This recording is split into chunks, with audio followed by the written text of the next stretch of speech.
केशवानंद भारती। ठीक है, तो शुरुआत में ही मैंने बताया कि आपका स्वागत है केशवानंद भारती के टॉपिक में। तो केशवानंद भारती, अगर आप एलएलबी के छात्र हैं और आपने एलएलबी के बारे में कभी पढ़ने का कोशिश किया है और कोई आपके दोस्त होंगे एलएलबी में कर रहे होंगे या फिर जो वकालत कर रहा होगा, जो वकील होगा, तो आपके दोस्तों के मुंह में एक बात तो जरूर आपने सुना होगा कि केशवानंद। तो केशवानंद है कौन कि इतना उसका नाम प्रचलित है भारत में और उसके नाम से इतना आदमी यूज करता है कॉन्स्टिट्यूशन में, केशवानंद केशवानंद। तो शुरू करते हैं केशवानंद भारती केस में। तो मैं इस वीडियो में आपको 3 टॉपिक दिखाऊंगा। सबसे पहला कि केशवानंद का भूमिका क्या है, बैकग्राउंड देखेंगे। उसके बाद हम लोग केशवानंद के बारे में देखेंगे, केस क्या थी। उसके बाद उसमें देखेंगे कि उसकी जजमेंट क्या थी। ठीक, क्योंकि जो केशवानंद भारती जो है वो भारत का सिर्फ इतिहास ही नहीं बताता है, एक इतिहास ही नहीं दर्शाता था। इसने क्या किया था, सुप्रीमेसी लाई थी। इसने हम लोगों को बहुत हक दिया, हम लोगों के हक के लिए लड़े और हम लोगों को एक फिक्स हक मिला कि जिसके बाद अब कोई भी आदमी उसमें ओवर रूल्ड नहीं कर सकता है। ठीक है, तो केशवानंद भारती की जय हो, क्योंकि उन्होंने इतना बड़ा काम किया और इतना बड़ा काम किया कि उनके लिए 13 जज ने बैठ करके केस को सुनवाई किया। ठीक है, अभी फिलहाल में एक केस आया था हम लोगों का जो बहुत दिनों से चल रहा था, राम मंदिर केस। ठीक है, बाबरी मस्जिद राम मंदिर केस। तो इसमें क्या, अयोध्या केस, इसमें क्या था, 5 जज ही सिर्फ थे और उसमें कितने जज थे, 13 जज थे सुप्रीम कोर्ट के। तो बहुत ही अंतर है और बहुत बड़ी केस थी ये, कि जिससे हमारा कॉन्स्टिट्यूशन, हमारा पार्लियामेंट, हमारा जुडिशरी, हमारा हर चीज क्या हुआ, इफेक्टेड हुआ। तो शुरू करते हैं केशवानंद भारती के बैकग्राउंड में। तो हम चलते हैं 1951 में, शुरू करते हैं केस को। तो चलते हैं हम लोग 1951 को। 1951 में फर्स्ट अमेंडमेंट हुआ था हमारा कॉन्स्टिट्यूशन का। और फर्स्ट अमेंडमेंट में क्या था कि उन एक 9 शेड्यूल बना, 9 शेड्यूल बना। और 9 शेड्यूल में क्या था कि एक सरकार जो कोई भी कानून बनाती है, अगर वो उसमें डाल देती है, ठीक है, अगर वो कोई भी कानून 9 शेड्यूल में डाल देती है तो उसमें जुडिशरी कुछ नहीं कर सकती है।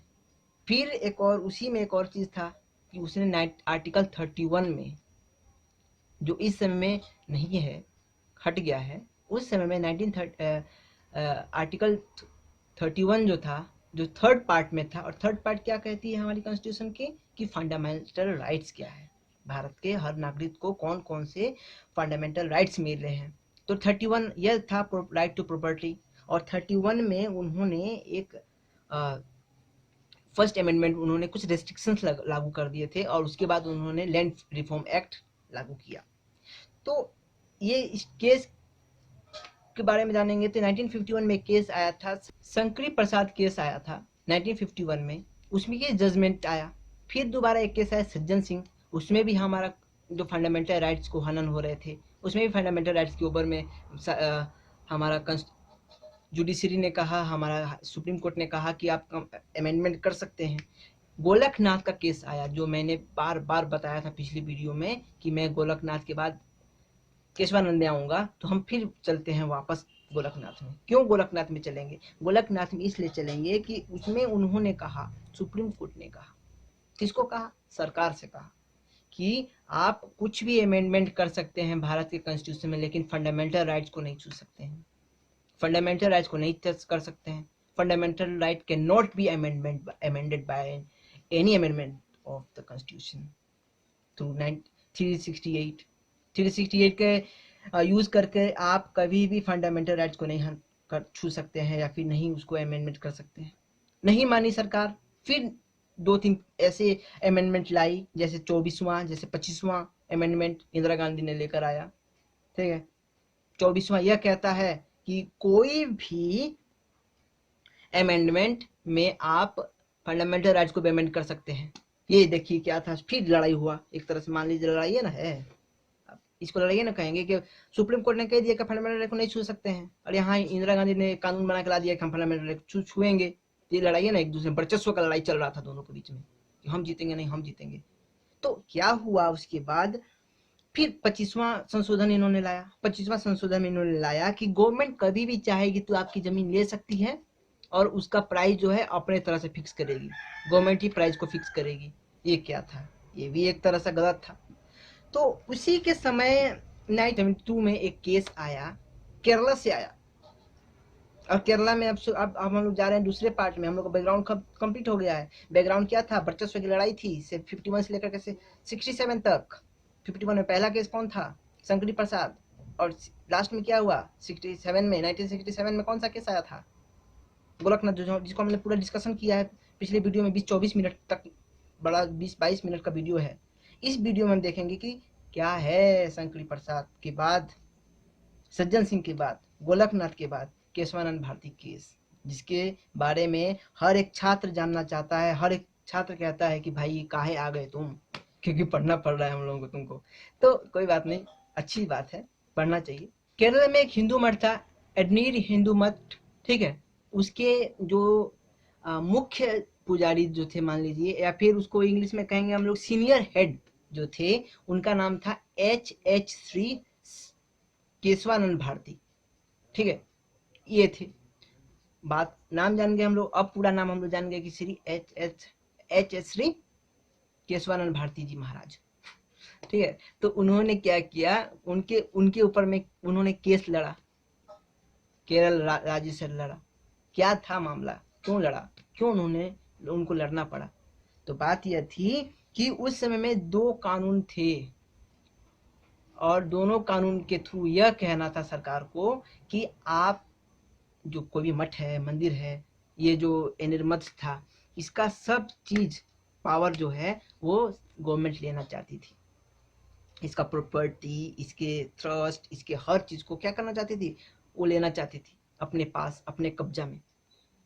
ऐसा तो हो नहीं सकता है, क्योंकि हमारा कॉन्स्टिट्यूशन का 26वां अनुच्छेद यह कहता है कि आप कोई भी एक व्यक्ति, आप या फिर आपका ट्रस्ट, आपका ग्रुप, आपकी कम्युनिटी मिलकर के एक धार्मिक संस्था को चला सकते हैं, धार्मिक चल अचल प्रॉपर्टी रख सकते हैं, उसका देखभाल कर सकते हैं। सरकार इसमें इंटरफेयर नहीं करती। और आर्टिकल 26 किसके अंदर आता है? पार्ट 3 के अंदर आता है कॉन्स्टिट्यूशन का। और पार्ट 3 क्या है? Fundamental rights. अब देखिए, ध्यान दीजिए, 51 में क्या कहा था सरकार, ये ने कौन, सुप्रीम कोर्ट ने, कि आप क्या कर सकते हैं? अमेंड कर सकते हैं। फिर 64 में अमेंड कर सकते हैं। फिर 67 में क्या हुआ? नहीं, अमेंडमेंट नहीं कर सकते हैं, ओवर रूल किया उसने। 5 जज के 11 जज मिलकर के उन्होंने कहा, जिसमें से वो हुआ, ठीक है। 6-5 का डिफरेंस था। इसमें क्या था, एक वकील थे, ठीक है। इसमें तो परेशान हो गए थे ये हमारे केशवानंद भारती जी। तो एक वकील थे जिनका नाम था नाना भाई पालिकी वाला, नाम रखिएगा। ये बहुत बड़े वकील थे। इनको हम लोग कहेंगे कि हमारे वकीलों के इसमें परिवार में सबसे महान वकील कहलाएंगे, क्योंकि इन्होंने ही केशवानंद भारती का केस लड़ा और आइडिया भी दिया। किसको? केशवानंद जी को। केशवानंद जी को इन्होंने बताया कि आप एक रिट फाइल कीजिए, और रिट में ये लिखिए कि आपका फंडामेंटल राइट का हनन हो रहा है, आपका आर्टिकल 26 का हनन हो रहा है। और आर्टिकल 26 का हनन मतलब आप रिट दायर कर सकते हैं दोनों जगह, हाई कोर्ट में भी या फिर सुप्रीम कोर्ट में भी। पहले हाई कोर्ट में लड़ा केस केरला के साथ, PIL दाखिल हुआ। उसके बाद सुप्रीम कोर्ट में गया, और सुप्रीम कोर्ट में 68 दिन 68 डेज, मतलब 2 महीना से ज्यादा दिन लगातार केस चलते रहा। और इसमें कितने जज थे? 13 जस्टिस थे। सोचिए, इतना बड़ा केस था कि कितने केसेस थे उस समय में, कितने केसों को साइड करके 68 डेज लगातार केस चलता रहा, और 13 जज बैठ करके इसकी सुनवाई करते रहे। और फाइनली केस का रिजल्ट आया, ठीक है। और फाइनली केस का रिजल्ट आया, और फाइनली 7-6 के डिफरेंस में केस आया। 7 पक्ष के थे, 6 विपक्ष के थे। और कब ये आया? 24 अप्रैल 1973 में फाइनली रिजल्ट आ गया। अब क्या हुआ कि जजमेंट में क्या था, और चीफ जस्टिस इसके थे SM सिकरी, और SM सिकरी की अध्यक्षता में 7-6 के मेजोरिटी माइनॉरिटी में जजमेंट आया, और जजमेंट यह आया कि आप बेसिक स्ट्रक्चर को नहीं छू सकते हैं। आप 38 को यूज कीजिए, और 38 में कोई पावर नहीं दिया गया है आपको कि आप चेंज करेंगे। 368 में पावर नहीं दिया गया है। 368 में ये कहा गया है कि आप इस प्रक्रिया के थ्रू आप बदल सकते हैं, और कहीं नहीं लिखा गया है कि आप फंडामेंटल राइट को छुएंगे। और जैसे कि पिछले केस में, जैसे कि 3-4 साल पहले के केस में, जब 67 में केस आया था गोलकनाथ के, उसमें भी कहा गया था कि आप कॉन्स्टिट्यूशन अमेंडमेंट कर सकते हैं, लेकिन आप फंडामेंटल राइट्स को नहीं कर सकते हैं। आप बेसिक, अब क्या हुआ कि आप बेसिक बुनियादी जो ढांचा है, बेसिक स्ट्रक्चर है, उसको नहीं छू सकते हैं। हमारे कॉन्स्टिट्यूशन के बेसिक स्ट्रक्चर को आप छू नहीं सकते हैं। और बेसिक स्ट्रक्चर में क्या क्या चीज़ था मैं लिख के रखा हूँ, बहुत सारी चीज़ें हैं। कुछ चीज़ों को मैं लिखा हूँ, जैसे इंडिपेंडेंट जुडिशरी के ऊपर आप ओवर रूल नहीं कर सकते, कानून नहीं बना सकते हैं। पार्लियामेंट्री फॉर्म ऑफ गवर्नमेंट पे, फ्री एंड फेयर इलेक्शन पे, सुप्रीमेसी ऑफ द कॉन्स्टिट्यूशन पे, और सेकुलर स्ट्रक्चर ऑफ कॉन्स्टिट्यूशन पे, और भी बहुत सारे ऐसे चीज़ें हैं जिस पे आप क्या कर सकते हैं, कानून नहीं बना सकते हैं और सुप्रीम कोर्ट के ओवर रूल्ड नहीं कर सकते हैं।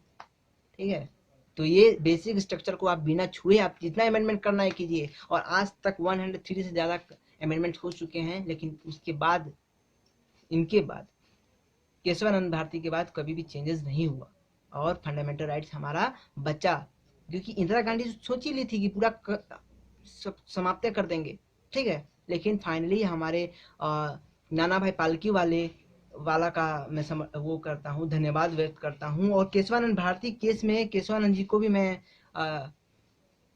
सलाम करता हूँ कि उनके थ्रू हमारा जो फंडामेंटल राइट्स है वो बच गए। और उसके बाद से गवर्नमेंट ने 2 बार और ट्राई किया, जैसे 39th में और 41th अमेंडमेंट में भी इन्होंने कहा। जैसे इन 39th अमेंडमेंट में क्या था कि प्राइम मिनिस्टर जो है, एक दिन के लिए वो प्राइम मिनिस्टर क्यों न बन जाए, लेकिन उसके ऊपर एक्स हो या प्रेजेंट हो, उसके ऊपर में सिविल केसेस और क्रिमिनल केसेस दर्ज नहीं हो सकते हैं। ये समझ रहे हैं कितना गलत काम था, वो केस लाई। ठीक है, ये हनन हो रहा था बेसिक स्ट्रक्चर का। फिर उन्होंने दूसरा भी 41th अमेंडमेंट में भी उन्होंने कुछ लाया, वो भी हनन हो रहा था, जिसको हवाला शंकरी प्रसाद केशवानंद भारती वाला केस को हवाला देकर के उसको खारिज कर दिया हमारी सुप्रीम कोर्ट ने। तो यही था, इतना ही। देखने में तो बहुत आसान लग रहा है ना कि केशवानंद भारती इतना छोटा था। इसमें क्या था कि 68 डेज के सुनवाई हुई, 13 जज थे, फाइनली ये हुआ कि हमारा कॉन्स्टिट्यूशन को आप अमेंडमेंट कर सकते हैं, लेकिन बेसिक स्ट्रक्चर के साथ साथ फंडामेंटल राइट को आप नहीं छू सकते हैं। लेकिन यही था, बस इतना ही था। लेकिन ये इतना बड़ा था, इतना वास्ट था कि उसके बाद से हमारा जो पावर जो है सुप्रीम कोर्ट के पास ज़्यादा हुआ और कम पावर हुआ, और हारा कौन, हमारा पार्लियामेंट। हार जीत की बात तो होती रहती है, इसमें वर्चस्व की लड़ाई हो रही थी, वो बात अलग है। लेकिन फाइनली इस केस की वजह से हमको हमारा जीने का तरीका, हमारा फंडामेंटल राइट्स हमारे हाथ में है। या तो क्या पता, कभी ये भी कह सकते आप सरकार के खिलाफ कुछ बोल ही नहीं सकते हैं, तानाशाह बन सकता था धीरे धीरे, ऐसा आता तो, लेकिन नहीं आया। धन्यवाद व्यक्त करता हूँ मैं इस केस को, उस समय के सुप्रीम कोर्ट के जस्टिस को, जिनका क्या नाम था, एस एम सिकरी, याद कीजिएगा, एस एम सिकरी को धन्यवाद करता हूँ। फिर क्या हुआ कि एक और मैं बात बता दूं कि इसके बाद कुछ सालों बाद 1975 के आसपास करीब, मैं बताता हूँ आपको। हाँ, 1975 में जब रेज साहब जो थे, जो इसके जो केस के विपक्ष में थे, उनको बनाया गया चीफ जस्टिस। और उनको इसलिए बनाया गया कि उन्होंने क्या किया था, इस केस में, केशवानंद भारती के केस में उन्होंने खिला पाया था। और उस समय में सीनियरिटी को पीछे करते हुए रे को बनाया गया चीफ जस्टिस। और चीफ जस्टिस आए और उन्होंने फिर से एक बार इस केस को ओपन करने का कोशिश किया, लेकिन उस समय भी नाना भाई पालकी वाला ने बहुत बोला कि नहीं, ऐसा नहीं हो सकता है, ये केस नहीं खुल सकता है। और फाइनली ये बात दब गया। लास्ट में जब एक केस यहीं खत्म नहीं हुआ था कि 73 में खत्म नहीं हुआ था 24 अप्रैल को, ये केस लास्ट में मानिए तो, असली तौर पे मानिए तो 75 में जाके खत्म हुआ। और यह केस यहीं ख़त्म होता है, और मेरा वीडियो भी यहीं ख़त्म होता है। मैं अगले वीडियो में ज़रूर समय निकाल करके अच्छे से अध्ययन करके मैं आपको बताने का कोशिश करूँगा कि सज्जन सिंह और वर्सेस स्टेट ऑफ राजस्थान और शंकरी प्रसाद वाला केस क्या था, और भी बहुत ऐसे केस हैं, लैंडमार्क केस हैं जिसके बारे में मैं डिस्कस करूँगा। और मैं ये सब केसों को जब मैं आर्टिकल्स पढ़ा रहा हूँगा, बता रहा हूँगा, तो उसके साथ भी इन लोगों को जोड़ूँगा। तो इसी तरह मेरा ये वीडियो ख़त्म होता है। आप दोनों वीडियो को ज़रूर देखिएगा। आप गोलकनाथ वाले को नहीं देखे हैं तो डिस्क्रिप्शन बॉक्स में मैं दे दूँगा, आप वहाँ से जाके देख लीजिए। पहले आप उसको देखेंगे तब इसको देखिएगा, तब आपको समझ में आएगा कि हाँ, केशवानंद भारती का केस क्या था। मैं अगले वीडियो में जब मैं जब आर्टिकल्स के बारे में जाऊँगा, जब मैं आर्टिकल 31 के बारे में जाऊँगा, जब आर्टिकल 32 में मैं जाऊँगा, जब आर्टिकल 13 में जाऊँगा, जब आर्टिकल 26 में 25 में जाऊँगा, तब मैं इनका जिक्र करूँगा। 1938 में आर्टिकल 368 में जाऊँगा, तब मैं इनका अध्ययन करूँगा, जो इसके बारे में बताऊँगा कि क्या क्या इसमें फ़ायदा हुआ जिसको अभी हम लोग यूज़ कर रहे हैं। अभी तक मैं सिर्फ आपको केस के बारे में बता रहा था, कंक्लूजन बताया इसका। आप अभी अच्छे से इसको एक बार और सुन लीजिएगा ध्यान से, और शेयर कर दीजिएगा जो दोस्त आपको जानना चाहते हैं केशवानंद भारती के बारे में। तो ये सबके लिए, सिर्फ आप ही के लिए नहीं कि लॉ के स्टूडेंट नहीं, ये केसेस आते हैं यूपीएससी के एग्ज़ाम में, ये केस आते हैं एसएससी के एग्ज़ाम में, तो बहुत इंपॉर्टेंट केस है ये। तो आप इसको शेयर कीजिएगा, कमेंट सेक्शन में ज़रूर लिखिएगा। और आप फाइनली हमको विदा दीजिए। वीडियो बड़ा हो गया है, कोई बात नहीं।